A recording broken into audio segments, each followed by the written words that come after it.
I decided I would ask AI what would happen based on PEI's political system if 4 or more independent candidates ran in every district in the next election. And this is the answer that it gave me. So very curious. Okay, so if 4 or more independent candidates ran in every district with a coordinated message, it would essentially be a party of independence in all but name. Here's how that experiment might disrupt the island's political landscape. Point number 1, the split vote paradox. In the current first-past-the-post system, a candidate only needs a plurality to win. If you have a Liberal, a PC, a Green, and 4 independents, the winning threshold drops significantly. A candidate could potentially win a seat with as little as 15 to 20% of the vote. This would make the election highly unpredictable. The cooperative independent movement wouldn't need a majority of voters.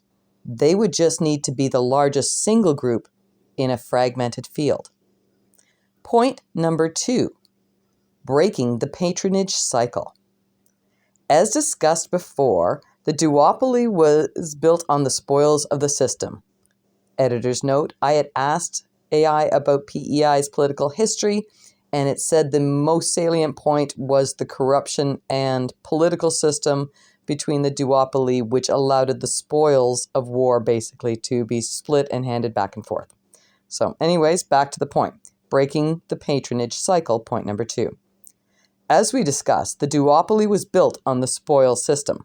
The hardest part of your experiment would be convincing voters to forego the safety of a party that can guarantee a cabinet post or a local infrastructure project.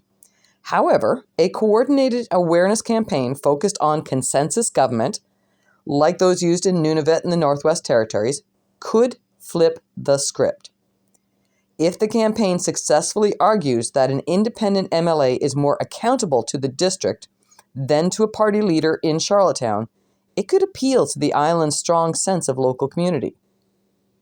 Point number 3, a non-party caucus.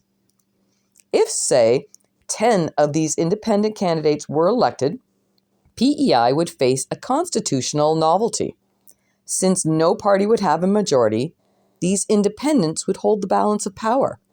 They could refuse to form a formal coalition and instead demand a consensus model, where the premier and cabinet are elected by secret ballot from among all the MLAs, rather than appointed by a party leader. Point number 4, the challenge. The brand problem. The biggest hurdle for this experiment is that PEI voters historically use party labels as a shorthand for values. Without a party brand, the cooperative independents would need a very strong, unified visual identity. Example, all wearing the same color or using the same slogan to help voters identify them on a crowded ballot.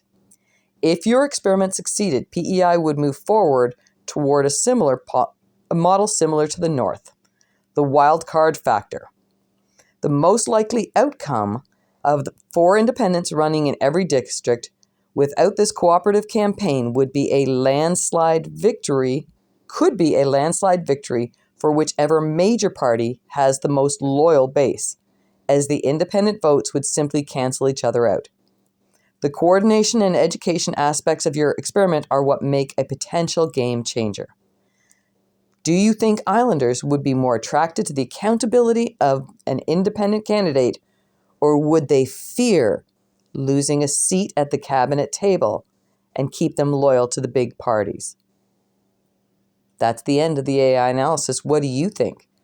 Have people had enough of patronage?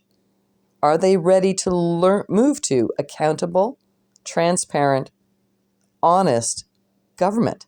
Can we do this? Can we work cooperatively? Cooperative independence. The AI said that many times. Cooperative independence. They're not a contradiction in terms. Anyways, I'm going to leave that with all of you to ponder. Political thought experiment. Go ahead, ask AI yourself. Let's see what it comes up with.